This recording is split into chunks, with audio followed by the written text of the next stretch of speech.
السلام علیکم ناظرین، پروگرام سیاست گری نئی مسعود کے ساتھ میں ہوں آپ کی میزبان ہما منور۔ ناظرین، موجودہ حکومت نے نیب میں جو ترامیم کی ہے اس پر سابق وزیر اعظم عمران خان نے آج سپریم کورٹ میں چیلنج کر دیا ان ترامیم کو کہ یہ ترامیم نہیں تھیں، اور ان کی طرف سے یہ بھی کہا گیا ہے کہ موجودہ حکومت جو ہے وہ اپنے ہی کیسز چھپانے کے لیے، اپنی ہی چوری چھپانے کے لیے یہ ترامیم ان کی جانب سے کی گئی ہیں۔ تو اس حوالے سے ہمارے ساتھ نعیم مسعود صاحب بھی موجود ہیں، ان سے میں سب سے پہلے یہ پوچھنا چاہوں گی کہ نعیم صاحب بتائیے گا کہ سب سے پہلے تو آپ آسان الفاظ میں اس بات کی تشریح کر دیں کہ بیسیکلی نیب کیا ہے، اس کی ترامیم کیا ہے، اور جس کی آج کل بحث چل رہی ہے۔ دیکھیے ہما، بات یہ ہے کہ نیب کا جو اصل کام تھا وہ تو نیب آج تک نہیں کر سکی۔ پہلے دن سے جب یہ بنائی گئی ماضی میں، تب سے لے کے آج تک اس پہ تنقید ہوتی ہے۔ جو بھی حکومت آئی، ہم نہیں کہتے کہ صرف عمران خان کی حکومت، اس سے پہلی بھی جو حکومتیں آتی رہی وہ ایک دوسرے کے خلاف، یعنی اپنے سیاسی مخالفین سے بدلہ لینے کے لیے، انہیں ہرانے کے لیے، مارکیٹ میں ان کی ریپو خراب کرنے کے لیے، ان کا جو حال ہے اور مستقبل ہے اسے داغدار کرنے کے لیے نیب کا مس یوز ہونا یا کرنا، جو بھی حکمران ہوتا تھا اس کے بائیں ہاتھ کا کھیل ہوتا تھا، اور یہ ہوتا آیا۔ اب سوال یہ پیدا ہوتا ہے کہ کیا یہ ترامیم پچھلی جو حکومت تھی اس کو سوٹ نہیں کرتی، اور موجودہ جو حکمران ہیں اس وقت جو متحدہ کی حکومت ہے، ان کو اگر نیب کی ترامیم سامنے آ گئی ہیں تو اس سے کیا ان کو جو عمران خان چور کہتے تھے، ڈاکو کہتے تھے، کیا یہ بچ نکلیں گے؟ ظاہر ہے عمران خان کے ذہن میں سب سے بڑا خدشہ یہی ہے کہ یہ کرپٹ تھے، یہ ان کی کرپشن ختم ہو جائے گی یا چھپ جائے گی یا یہ سزاؤں سے بچ جائیں گے۔ اس لیے عمران خان جو نیب کی موجودہ جو اس میں سامنے آئی ہیں ترامیم اس کو پسند نہیں کرتے، جو اسی اسمبلی میں ترامیم سامنے آئی ان کا یہی بیانیہ ہے کہ یہ اپنی ہی چوری چھپانے کے لیے انہوں نے لیکن میں آپ کو اس حوالے سے دو تین باتیں بتاؤں۔ ایک تو ہما آپ کو چھوٹی چھوٹی ایک چھکا مارا ہے ترامیم میں، جو چھکا مارا ہے وہ میں بتاؤں۔ یہ کہتے ہیں یہ ترامیم جو ہونے والی ہیں یہ 1 جنوری 1985 سے شروع ہوں گی، پہلی بات، یعنی 1985 کی بھی 1 جنوری۔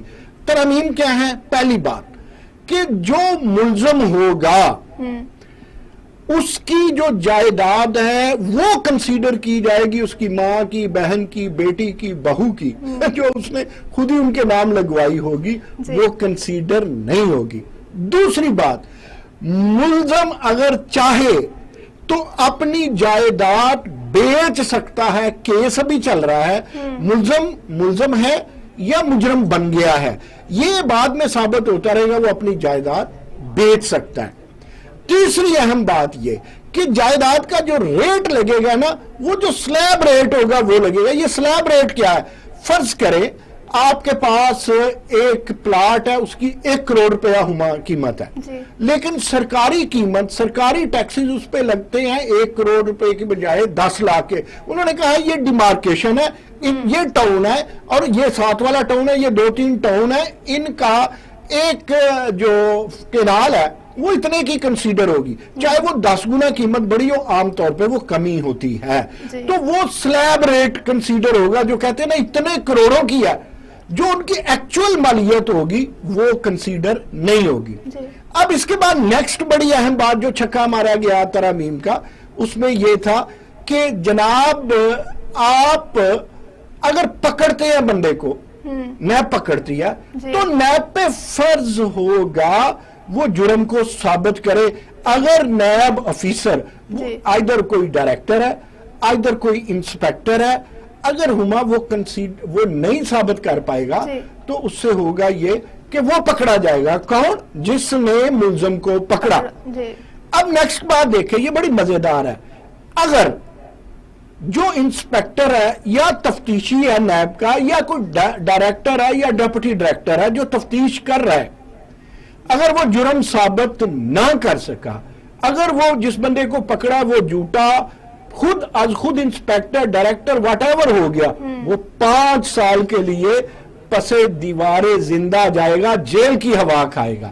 اب مجھے بتائیے کہ اس سارے معاملات میں کون اتنی جرات کرے گا کسی پکڑنے کو؟ آپ ابھی پروگرام شروع ہونے سے پہلے ایک لفظ بول رہی تھی وائٹ کالر، تو آج میرا چونکہ کالر فزیکلی وائٹ ہے تو میں ڈر رہا تھا کہ مجھے بھی آپ مجمع میں سمجھیں گی جب آپ بات کر رہی تھی کہ وائٹ کالر.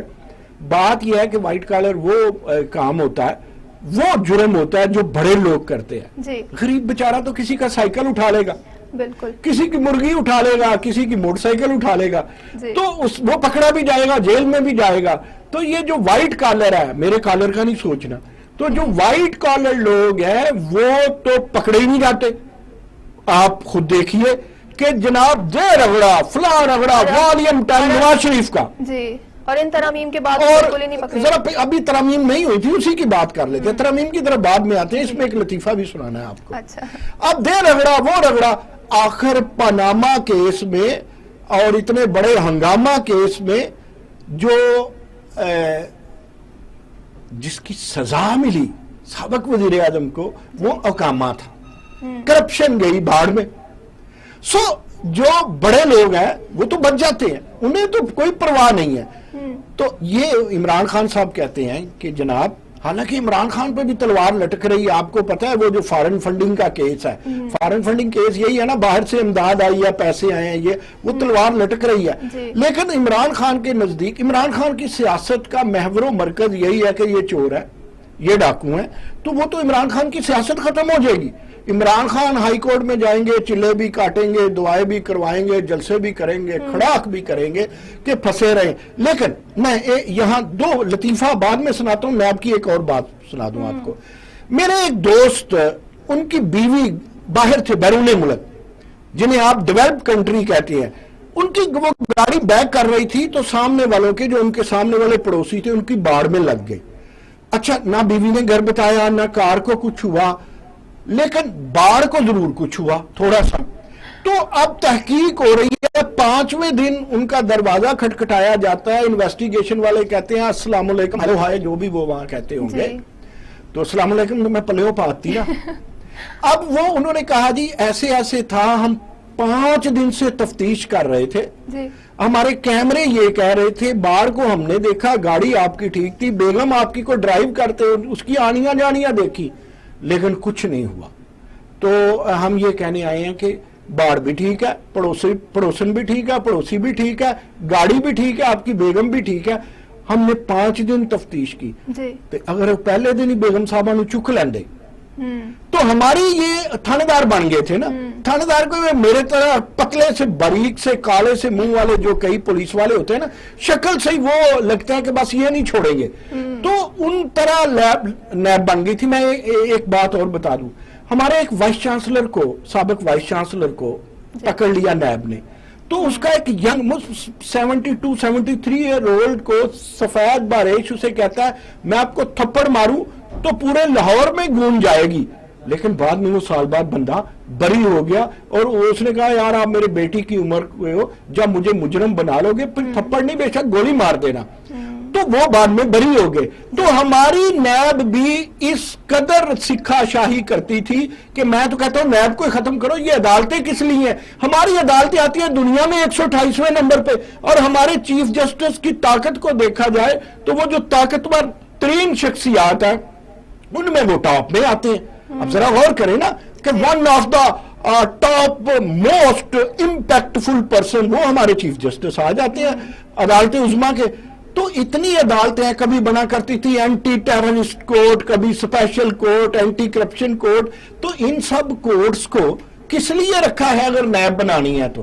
اب دوسری طرف آئیں، میں یہ کہتا ہوں کہ میرے خیال میں یہ لطیفہ ہے، میرے خیال میں فائدہ نواز شریف کو نہیں ان ترامیم کا ہونا، عمران خان کے جو کرپٹ لوگ ہیں. بھئی اس کے ہاں فرشتے تو نہیں تھے نا، کرپٹ پارٹیوں کی پروڈکشن کے انہی کے کھیتوں سے وہ گاجر مولیاں انہوں نے کاٹ کے اپنی پارٹی بنائی ہے نا. تو ان میں بھی کرپشن تھی، ثابت ہونی ہے ابھی. میں نے نہیں کرنی، وہ تو کسی نے کرنی ہے نا. تو اس کا مطلب ہے وہ تو صاف بچ جائیں گے. اب وہ پی ٹی آئی کو تو کھلم کھلا لوٹ سیل ترامیم کی وجہ سے لوٹ سیل لگ گئی ان کے لیے، جاؤ بچتے آؤ بچتے جاؤ. اور جو بات کا عمران خان صاحب کو یا میرے ویورز کو اور آپ کو پتا ہونا چاہیے وہ یہ ہے کہ جو موجودہ سرکار ہے وہ کہتی ہے ہمارے لوگ جن کیسز کا سامنا کر رہے ہیں وہ سامنا کرتے رہیں گے، لیکن یہ بھی ڈرامہ ہے، کرتے رہیں گے لیکن جو بند باندھ دیا گیا ہے، جو ہاتھ باندھ دیے گئے ہیں نیب کے، وہ ثابت کون کرے گا؟ یہ اصل میں ساری بات ہے، یہ ساری کہانی میں نے آپ کو موٹی موٹی ترامیم بتائی ہے۔ نیب تو اب اس کے بعد کسی پہ ہاتھ بھی نہیں ڈالے گا، پھر اب تو نیب میرے پہ تو ہاتھ ڈال لے گا، آپ پہ بھی ڈال لے گا، محسن رضا پہ جو ہمارے پروڈیوسر ہیں اندر ہنس رہے ہوں گے یا پریشان ہوں گے، ان پہ بھی ہاتھ ڈال سکتا ہے۔ لیکن اچھا اوپر سے اس نے یہ کہا ہے وہ ٹیکس والے معاملے پہ نیب نہیں ڈالے گا، اس پہ نہیں ڈالے گا، اس پہ نہیں ڈالے گا۔ آپ کو ہما پتا ہے کہ جب یہ الیکشن لڑنے سے پہلے ریٹرننگ افسر کو دیتے ہیں نا چیزیں، اس میں بڑی کرپشن ہوتی ہے۔ ایون ہمارے ریٹرننگ آفیسر تو اتنے اندھے ہوتے ہیں، ہمیں پتا ہے ہمارے کئی دوستوں کی جعلی ڈگریاں انہوں نے الیکشن لڑ لیے تھے، حالانکہ جس کی ڈگری جعلی نکل آئے، بے شک اب وہ ختم ہو گئی ہے، ترمیم ہو گئی ہے اس میں، لیکن پرانا الیکشن اس نے لڑ لیا جعلی ڈگری پہ، دھوکہ دیا، تو وہ بھی ساری عمر کے لیے الیکشن نہیں لڑتا، اگر جیتے گا تو 20 سیٹ ہو جائے گا۔ تو یہاں آپ کو پتہ ہی ہے نا پاکستان میں کس کا قانون ہے، نہ سپریم کورٹ کا، نہ ہائی کورٹ کا، نہ سول جج کا، جس کی لاٹھی اس کی بحث اور اس کا قانون چلتا ہے۔ جی تو سر یہ بتائیے گا کہ پارلیمنٹ میں جو فیصلہ ہو جاتا ہے کیا اس کو ہم سپریم کورٹ میں چیلنج کر سکتے ہیں؟ دیکھیں عمران خان کی جانب سے جو کیا مجھے پہلے بتاؤ، یہ آپ 2 3 4 دن میں اتنے پولیٹیکل اور اتنے آئینی سوالات کرنے شروع کر دیے، پڑھنا شروع کر دیے، یا کوئی خاص چیز کھانی شروع کر دی ہے؟ مجھے بھی دے دیں وہ نسخہ تاکہ میں بھی سمجھدار ہو جاؤں۔ دیکھیں جی، جو قانون پاس ہو جائے گا عمران خان سواد لیتے رہیں گے جیسے ماضی میں مزے لیتے رہی ماضی کی اپوزیشن۔ سپریم کورٹ بہت اعلیٰ ہے، قابل احترام ہے، قابل عزت ہے، میلارڈ ہے، ایوری جج میلارڈ ہے، لیکن جو ادارہ پارلیمنٹ جسے کہتے ہیں وہ عوام کا ادارہ ہے، معزز ادارہ ہے، اس میں اگر اپنی اکثریت کے ساتھ قوانین پاس ہو جاتے ہیں، اوپر سے جا کے سینٹ میں پاس ہو جاتے ہیں، تو میرا خیال ہے پھر ہم اگر یہی کچھ کرنا ہے تو کیا جب عمران خان کے پاس اکثریت تھی تو انہوں نے اندھا دھند ترامیم نہیں کی، جہاں ترمیم نہیں ہوتی تھی وہاں صدر کا ٹھپا نہیں لگواتے تھے، وہاں آرڈیننس آ جاتا تھا۔ تو میرا خیال ہے کہ یہ پارلیمنٹ کو چیلنج کرنے کے مترادف ہے۔ روایت آپ کو نہیں لگتا کہ یہ غلط روایت ڈل رہی ہے کہ جو ادارہ آتا ہے وہ اپنے مفادات کے لیے استعمال کرتا ہے؟ انتہائی غلط روایت ہے۔ آپ پارلیمنٹ کو آپ دیکھیں، عمران خان صاحب پارلیمنٹ سے بھاگ گئے، بے نظیر بھی تو بے نظیر کے خلاف جب عدم اعتماد آئی تھی تو وہ 1-2 ووٹ سے بچی تھی، لیکن وہ وہاں میدان میں رہی تھی۔ ہم تو پہلے دن سے چیختے ہیں، پکارتے ہیں کہ بھائی جان آپ لوگوں نے جو ریزائن کیا ہے وہ ریزائن بھی انہوں نے واپس آ جائیں گے، یہ دیکھنا۔ تو یہ جو ریزائن کیا وہ نہیں، عدالت میں بیٹھے، کرکٹ کھیلنی ہے، ہاکی کھیلنی ہے تو میدان میں ہوتی ہے نا۔ اب وہاں روکتے، یہ روک سکتے تھے، ان کے پاس کئی دفعہ ہما اس طرح ہوتا ہے کہ بندے آپ کے ہوتے ہیں یا ساتھی آپ کے ہوتے ہیں، اتحادی آپ کے ہوتے ہیں، ایک قانون پہ ان کے اور آپ کے درمیان ٹھن جاتی ہے تو وہ مخالف کی طرف چلے جاتے ہیں۔ تو یہ وہاں بیٹھ کے مقابلہ کرنا تھا، اب جو ہو گیا سو ہو گیا۔ اس لیے میں یہ سمجھتا ہوں جو آپ نے اشارہ دیا کہ پارلیمنٹ کی اہمیت کو بھی سمجھنا چاہیے، اس کی افادیت کو بھی سمجھنا چاہیے، اس کی حرمت کا بھی خیال رکھنا چاہیے، اور اگر سارے فیصلے عدالتوں سے لینے ہیں تو پھر منتخب نمائندوں کو بھی عدالتوں سے لے لیا کرے۔ دس از رانگ۔ عدالت کا بھی احترام لازم ہے، لیکن قانون ساز اسمبلی کا جہاں قانون سازی ہوتی ہے، جس قانون کو آگے ججز بھی فالو کرتے ہیں، قانون سازوں کا اور قانون سازی کے علاوہ پارلیمان کا احترام بہت ضروری ہے۔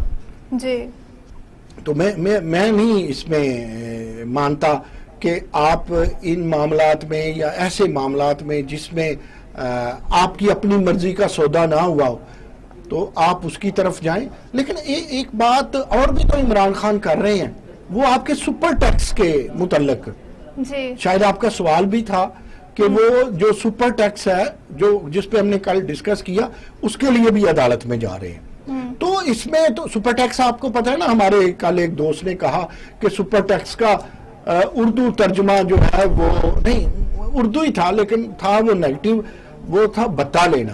تو وہ جو بتا ٹیکس ہے اس کے خلاف بھی عدالت میں جا رہے ہیں۔ ہاں اس حوالے سے ٹھیک ہے، تو اب دیکھتے ہیں وہ عمران خان اب دو چیزوں میں عدالت میں جا رہے ہیں نا. وہ جو سپر ٹیکس ہے اس پہ بھی, وہ کل بھی ہم نے کہا نا تھا, اب بھی سپر کے بعد ڈپر ٹیکس آئے گا, اس میں بھی جائیں گے. تو سو عمران خان یا ان کی پارٹی اگر یہ جا کے میدان جنگ یا میدان سیاست سپریم کورٹ کو بنانا چاہتے ہیں تو یہ ان کا رائٹ ہے, ان کو کرنا چاہیے اور وہ کرتے ہیں. جی, اور اسی طرح پھر عمران خان کے بیانیے کو تقویت مل رہی ہے کہ جو بھی آتا ہے وہ اداروں کو اپنے لیے استعمال کرتا ہے. دیکھیں عمران خان نے بڑا دل کھول کے استعمال کیا تھا, اس سے پہلے بھی ہوا تھا, لیکن میں یہ ایک بات کیا کرتا ہوں, یہ آپ کو عجیب لگے گی بات, ہما میں کہتا ہوں آپ مجھے بناتے ہیں, چلیں آپ کو بنا دیتے ہیں, میں نے کیا بننا ہے اب, آپ کو وزیر تعلیم بنا دیتے ہیں, میں کہتا ہوں چیک بک اٹھائیں وہ بھی آپ کو دے دیں. اگر آپ نے جو آپ کرپشن کریں گے بیوروکریٹس کے سر پہ, وہ نہ آپ کریں, آپ ڈائریکٹ کریں, سائن خود کریں, بیوروکریٹ سے کام لیں, پکڑے جائیں تو پھر آپ کو بھی نامی یاد آئے. لہذا جو سیاستدان بچ جاتا ہے بیوروکریٹ کو پھنسا دیتا ہے, اور اگر چلاسا سیاستدان چلاسا وزیر ہو تو وہ جو بابو ہے بیوروکریٹ ہے وہ وزیر کو پھنسا دیتا ہے, ذمہ داری کسی پہ نہیں آتی. کیوں نہیں ثابت ہوتا؟ کل پرسوں آپ دیکھیں ایک رپورٹ سامنے آئی تھی کہ 350 ریپ کیسز پچھلے 2-3 سال میں اسلام آباد میں ہوئے اور 3 لوگوں کو سزا ملی. یہ کیا بات ہوئی؟ یا تو وہ کیس غلط تھے یا پھر عدالتوں کو سمجھ نہیں آتی.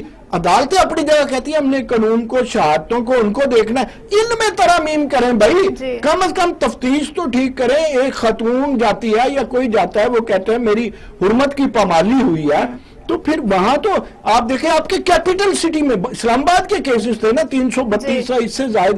تو آپ دیکھیں قانون سازیوں کی کچھ سوشل قانون سازی بھی کی جائے. کوئی شریف آدمی کو دیکھیں, اشرافیہ کو بچانے کے لیے تو روز قانون سازی ہو جاتی ہے, اور وہاں بھی اسمبلی میں ایوان صدر میں اشرافیہ ہی بیٹھے ہیں, تو کسی غریب آدمی کے لیے بھی کوئی قانون سازی ہونی چاہیے نا.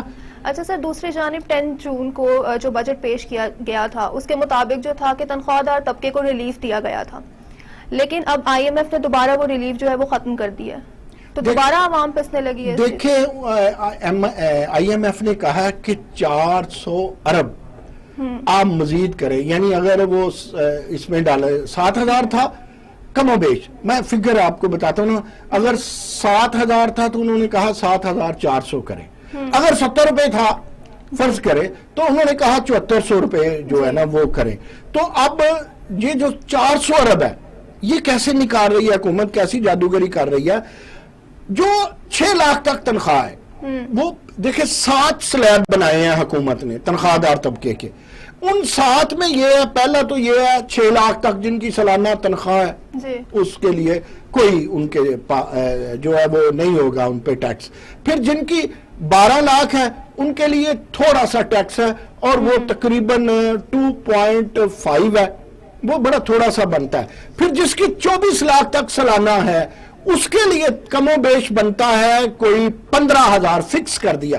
24 لاکھ تک تو کوئی فکر نہیں, 6 لاکھ تک تو زیرو, 12 لاکھ تک معمولی, 24 لاکھ تک 15,000 سالانہ. دیکھیں 24 لاکھ تک سالانہ جو کماتا ہے یہ ہے غریب لوگ, ماڑا طبقہ جو زیادہ ملازمین ہے.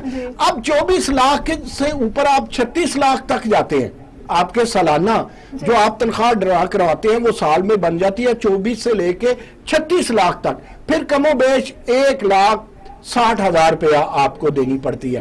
یہ بھی ٹھیک ہے, لیکن اس سے اوپر میں آپ کو بتاؤں کہ ایسا بھی ہے کہ جن کی کروڑوں میں تنخواہ جاتی ہے, جن کی کروڑوں میں تنخواہ جاتی ہے ان کی اگر ایک تنخواہ جو سب سے بڑا سلیب ہے جو 7واں سلیب ہے, اس پہ مجھے فگر تو صحیح طرح یاد نہیں, لیکن میں آپ کو اس کا مفہوم بتا دیتا ہوں کہ جو وہ کروڑوں میں ہے اس کی تقریباً 29 لاکھ روپیہ آپ کو بہت بڑی اماؤنٹ لگے گی نا, کہ اس تنخواہ دار کی 7ویں سلیب والے کی 29 لاکھ روپیہ 29 لیکس اس پہ ٹیکس لگے گا. لیکن یاد رکھیے اس کی پر منتھ کی تنخواہ اس سے زیادہ بنتی ہے اور اس کی سالانہ 20 کروڑ یا کروڑوں میں جاتی ہے. تو اگر وہ اپنی تنخواہ ایک تنخواہ دے بھی دیتا ہے کروڑوں کمانے والا, تو یہ اس پہ ٹیکس باری ہے. یہ ویسے ہی ہے جس طرح سپر ٹیکس آیا نا کہ بڑی صنعتوں پہ 10% ہو گیا, جائے کہ وہ ہم ہی سے نکلنا ہے. اسی طرح جو بڑے ملازمین ہیں 7ویں سلیب کے, 6 اور 7ویں سلیب کے, ان پہ یہ جو ہے یہ زیادہ, اور یہ درست ہے کہ جو انہوں نے 10 جون کو رکھا تھا اس میں یہ چیزیں نہیں رکھی تھی. لیکن IMF نے کہا اس کو واپس جائیں, اس کو دوبارہ کریں. آپ کو کیا لگتا ہے کہ تنخواہ دار طبقے پر مزید بوجھ ڈالنے سے بہتر نہیں تھا کہ صنعت کاروں پہ یہ تھوڑی سی اماؤنٹ کا؟ نہیں, جس طرح میں نے آپ کو ایکسپلین کیا نا ہما, تنخواہ دار وہ طبقہ جو لاکھوں میں جو کروڑوں روپیہ حکومت سے لیتا ہے یا کسی بھی ادارے سے لیتا ہے, اگر وہ جو بندہ کروڑوں روپیہ سالانہ لیتا ہے, ذرا لفظ پہ غور کریں, کروڑوں روپیہ اس کی تنخواہ بن جاتی ہے, چلیں وہ 20 بن جاتی ہے, وہ 40 بن جاتی ہے, یہ پھر وہ چاہے 1 ارب بھی بن جاتی ہے, تو اس پہ انہوں نے کہا جی آپ کو 29 لاکھ روپیہ کم و بیش یہ آپ کو دینا پڑے گا. میرا نہیں خیال کہ اتنی موٹی مچھلی کو اگر تھوڑا سا اتنے بڑے جو اونٹ کے وہ کہتے ہیں نا اونٹ کے اوپر بوجھ ہو تو ایک چھاننی اتار لیں تو یا ایک دریا سے 2 قطرے نکال لیں تو فرق تو پڑتا ہے. یہ جو سیٹھ لوگ ہوتے ہیں, یہ جو بڑے تنخواہ دار ہوتے ہیں, اگر اللہ نے دل بڑا نہ دیا ہو تو وہ بھی تھوڑے سے وہ کاف سے جو کنجوس بنتا ہے وہ ہوتے ہیں, لیکن اس کے بغیر چارہ نہیں تھا. میں کوئی اس کی حمایت نہیں کر رہا, لیکن جب آپ کی پچھلی حکومت نے 2019 میں جو معاہدے کیے تھے وہ یہ غلط ہے, مجھے بھی یہ نہیں کہنا چاہیے. ریاست پاکستان نے جو معاہدے کیے تھے آئی ایم ایف سے, وہ ہما نے کیے ہوں, نعیم مسعود نے کیے ہوں, واٹ ایور, تو وہ حکومت پاکستان کے معاہدوں کی آنر ہونی ہے. جس طرح بلاول بھٹو سے امریکن میڈیا نے پوچھا کہ عمران خان کا رشیا جانا غلط نہیں تھا, اس نے کہا نہیں, وہ پاکستان کی پالیسی تھی. انہوں نے ایک سٹیٹس مین کی طرح کا بولا اور انہوں نے کہا کہ وہ پاکستان کی پالیسی تھی اور ہمارے ریسپیکٹڈ ایکس پرائم منسٹر وہاں پاکستان کی پالیسی کو لے کے گئے تھے, ذاتی پالیسی کو نہیں. تو یہ بھی ہماری چونکہ سٹیٹ کا وعدہ تھا اور سٹیٹ کا وعدہ سٹیٹس مین کو ہی نبھانا ہے, وہ ایکس ہوں وہ پریزنٹ ہوں. تو یہ بات سمجھ نہیں کیا, لیکن کمر توڑ مہنگائی ہے. جب اتنی مہنگائی ہو, دار روٹی مشکل ہو, پیٹرول موٹر سائیکل والا ڈلوا نہ سکے, اب دیکھیں نا اب وہ 100 روپے کا پیٹرول کیا ڈلوائے گا, تو اب پھر اس ٹوٹی کمر کے ساتھ اور اس بوجھل بدن کے ساتھ دماغ کام کرنا تو چھوڑتا ہے. تو یہ مہنگائی تو ہے, لیکن اس سے نکلنا ہے. میں نے آپ کو پہلے پروگرام میں کہا تھا کہ ہمیں نومبر دسمبر تک دیکھنا ہے, انشاءاللہ تعالی وہ ہمیں کوئی نہ کوئی ریلیز ملے گی. صاحب ہمارے ساتھ موجود ہیں, یہاں وقت ہوا ایک بریک کا, بریک کے بعد حاصل ہوتے ہیں. ویلکم بیک ناظرین. موجودہ وزیر اعظم شہباز شریف کی جانب سے کہا گیا ہے کہ مل کے روکھی سوکھی کھا لیں گے, مطلب عوام کو تو وہ یہ سب کچھ کہہ رہے ہیں کہ مل کے ہم لوگ جو ہے بچت کریں گے, تو کیا خود پہ بھی وہ یہ چیز اپلائی کریں؟ اس حوالے سے نعیم صاحب سے میں پوچھوں گی کہ نعیم صاحب بتائیے گا کہ دوسروں کو نصیحت کی جا رہی ہے, دوسروں کو نصیحت خود میاں فصیحت, تو کیا یہ خود پہ بھی یہ چیز اپلائی کریں گے اگر ہم ریزورٹ سیاست کی بات کریں تو؟ ریزورٹ سیاست, کیا سویٹ ٹرم نکالی آپ نے. دیکھیں ریزورٹ سیاست بھی ایک کرائم ہے, اور چونکہ آج آپ نے پروگرام کا دریچہ ہی وائٹ کالر سے کھولا, تو یہ بھی وائٹ کالر جو لوگ ہیں جو اشرافیہ ہے, جن کے پاس اندھے پیسے آتے ہیں اور آٹے میں نمک کے برابر ٹیکس بھی نہیں دیتے, جن کے ہاتھ میں ڈنڈا اور بھینس ان کی ہے, جو پیسے پکڑ کے تندور میں پھینکتے ہیں تو انہیں پرواہ نہیں ہوتی. یہاں روٹی کھانے کو نہیں ملتی, جہاں جان کے لالے پڑ رہے ہیں.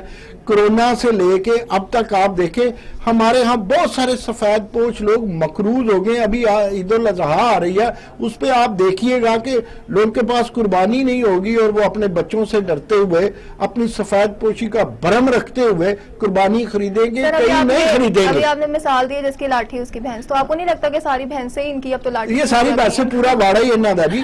تو میں یہ بات مکمل کر لوں کہ کئی لوگ ایسے ہوں گے اس عید پہ سفید پوش, یہ اینٹی سفید پوش کی آپ بات کر رہی ہیں نا, کہ وہ انہوں نے قربانی نہیں کی ہوگی, ان کے دوست احباب رشتہ دار سمجھیں گے انہوں نے قربانی کیا ہوا اور ان کے گھر گوشت بھی نہیں آئے گا. خیر, تو یہ جو ریزورٹ سیاست ہے یہ انڈیا میں اور پاکستان میں بہت زیادہ. کیا کرتے ہیں, اچھی پرتائش جگہ پر, جہاں پر عیاشی عیش و عشرت ہو سکے, جہاں پر اچھے کھانے, کوئی 5 سٹار کسی پہاڑی علاقے میں کسی پرفضا مقام پہ اپنے سیاستدانوں کو لے جائیں گے اور ان کو عیاشی کروائیں گے, اپنے ساتھ رکھیں گے. وہ چاہے تحریک عدم اعتماد کا کبھی دور ہو, وہ چاہے الیکشن کا دور ہو, وہ چاہے ضمنی الیکشن کا دور ہو, وہ جو سلکے کے چودھری ہیں ان کو اچھی اچھی جگہ پہ رکھیں گے اور ان کو عیاشی کروائیں گے. اس پہ اندھا پیسہ لگتا ہے, اندھا پیسہ. اور میں کہا کرتا ہوں کہ وہ پیسہ جو سیاست میں تندوروں میں پھینکا جاتا ہے, تو جب اس طرح پیسہ لگائے گا ایک ایم این نے اپنے حلقے میں 10 کروڑ لگا کے یا جیت جائے گا یا ہار جائے گا, دو ہی باتیں ہوں گی نا. تو جو تیسرے نمبر پہ آئے گا اس نے بھی 5 کروڑ لگایا ہوگا. تو یہ کسی ایک قومی اسمبلی کے حلقے کے 4 لوگ الیکشن لڑتے ہیں, ایک جیتتا ہے, ایک نے 10, ایک نے 7, ایک نے 5, مختصراً یہ کہ انہوں نے 10-15 کروڑ روپیہ لگایا. جیتنے والا تو نکالے گئے, ریزورٹ سیاست کرنے والے تو نکالیں گے. پھر اگر ریزورٹ سیاست شہباز شریف کرتا ہے, عمران خان کرتا ہے, کبھی سوچا آپ نے یہ پیسے کون بھرتا ہے؟ کوئی خسرو بختار بھرتا ہوگا, کوئی جہانگیر ترین بھرتا ہوگا. تو میں کہتا ہوں یہ نانیاں ہیں, جہانگیر ترین ہو, خسرو بختار ہو, خود مانتے ہیں علیم خان ہو, جو ریزورٹ سیاست کو کبھی چھانگا مانگا کی سیاست تھی, کبھی مری کی سیاست تھی. تو یہ یہاں نہ کوئی عاجزی ہے نہ پیسہ بچایا جا رہا ہے.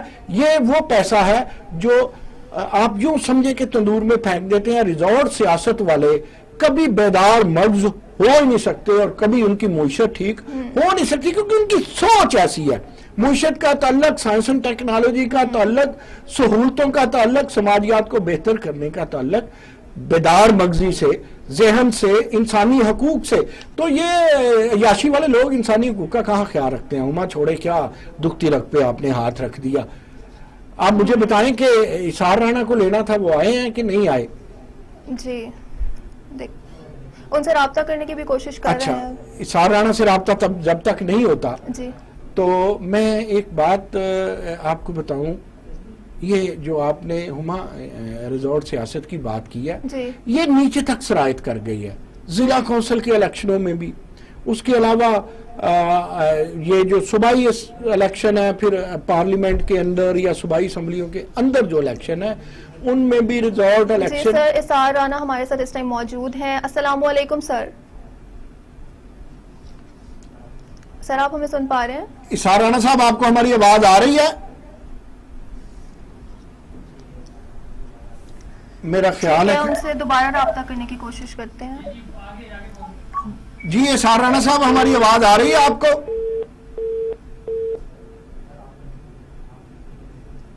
ہلو میرا خیال ہے کنٹینیو کریں تب تک ان سے ہم رابطہ کریں. بات یہ ہے کہ یہ اسحار رانا کا بھی بڑا, ہمارے پرانے دوست ہیں, یہ بڑا ان کا بھی پسندیدہ ٹاپک ہوگا ریزورٹ سیاست کا.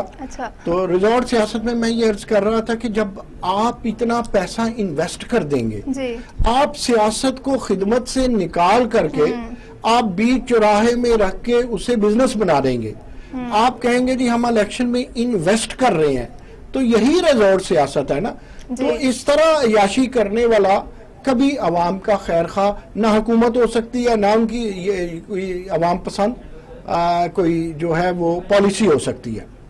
تو اس لیے ریزورٹ سیاست کا اسی میں تو نیب حرکت میں آتا تھا, یہی تو وہ چیزیں تھی جس کی وجہ سے. اینالسٹ اسحار رانا نے ہمیں پھر سے جوائن کیا. السلام علیکم سر, کیا آپ سن پا رہے ہیں؟ جی میں آواز آ رہی ہے. جی سر, ریزورٹ سیاست پہ بھی میں اور نعیم حسین صاحب بات کر رہے تھے, تو آپ اس حوالے سے کیا کہیں گے؟ اس کے بارے میں ریزورٹ سیاست, یہ رانا صاحب جو سیاستدان لے جاتے ہیں پرفضا مقامات پہ عیاشی کرواتے ہیں, ہم غریبوں کی کھال ادھیڑتے ہیں, تو کیا ایسے لوگ بچت کر پائیں گے؟ سر دیکھیں, لطیفہ یہ ہے کہ وہ جو ارسطو صاحب فرما رہے تھے نا کہ ایک کپ چائے کم کر دیں, وہ انہوں نے ارمانی کا سوٹ پہن رکھا تھا. یہ ارسطو صاحب کی نہیں کہہ رہے ہیں آپ؟ یہ ارسطو اعظم مسلم لیگ نون کے جو ہے نا, وہ سیالکوٹ سے, کیا نام ہے ان کا, نہ کیجئے, آپ کے دوست بھی ہیں, نہ کیجئے رانا, آپ نے ہمیں سے ہاتھ صاف کرنا. احسن اقبال صاحب کی بات کر رہے ہیں؟ جی ارسطو. اچھا میں ایک بات کروں, میں ارسطو صاحب کے یا احسن اقبال صاحب کے پروفیسر صاحب کے حق میں نہیں بات کرنے لگا, آپ کو ایک انفارمیشن دینے لگا ہوں کہ چائے کی پتی امپورٹ کرنے میں ہم امریکہ سے آگے نکل گئے ہیں, اور دنیا کے ٹاپ ملک میں بلکہ ہم نمبر 1 ہو گئے ہیں چائے امپورٹ کرنے میں.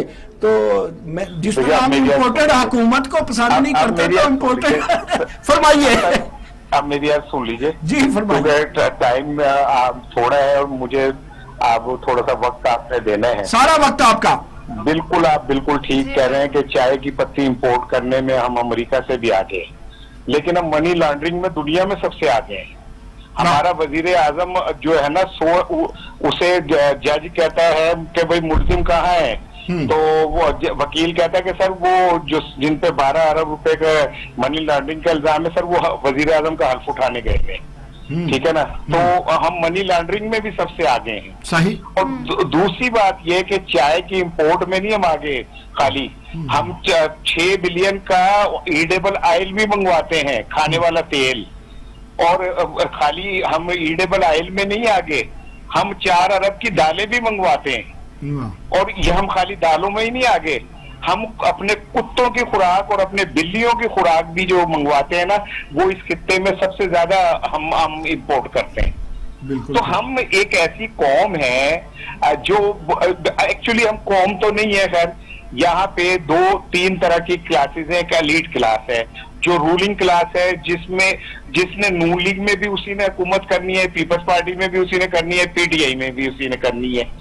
اور نیچے 20 کروڑ کیڑے مکوڑے ہیں جن کے اوپر انہوں نے حکومت کرنی ہے. حکومت نے اتنا بڑا اعلان کیا کہ جی سب چیزوں کی امپورٹ پہ پابندی لگ گئی. صحیح. بڑا یہ زبردست اعلان تھا، مجھے بڑی خوشی ہوئی. لیکن اس کے 2 دن بعد بتایا گیا کہ جی کتوں کی خوراک جو ہے نا وہ امپورٹ ہوگی. آپ اندازہ کریں کہ عمرہ کے کتے ان 22 کروڑ عوام سے زیادہ اہم ہیں. ویسے ایک جملہ لے لیجئے پلیز. دیکھیں کتا عمرہ کا ہو، غریب کا ہو، گلی کا ہو، کہتے ہیں کہ ویسے کتا وفادار ہوتا ہے اسارہ نا. وہ وفادار مالک کے لیے ہوتا ہے، بھونکتا بہت زیادہ ہے مخالفوں پہ وہ ٹھیک ہے نا. چلیے ہاں وہ مخالفوں پہ بھونکتا بہت زیادہ ہے. اور آج کل تو میڈیا میں ہر جگہ پہ مالکوں کے وفادار کتے بیٹھے ہوئے جو سچ بولنے کے بجائے مخالفوں پہ بھونکتے ہیں اور سچ کا عوام تک آنے ہی نہیں دیتے.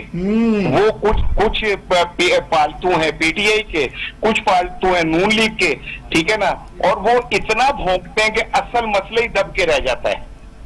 رانا سانو نہ مروانا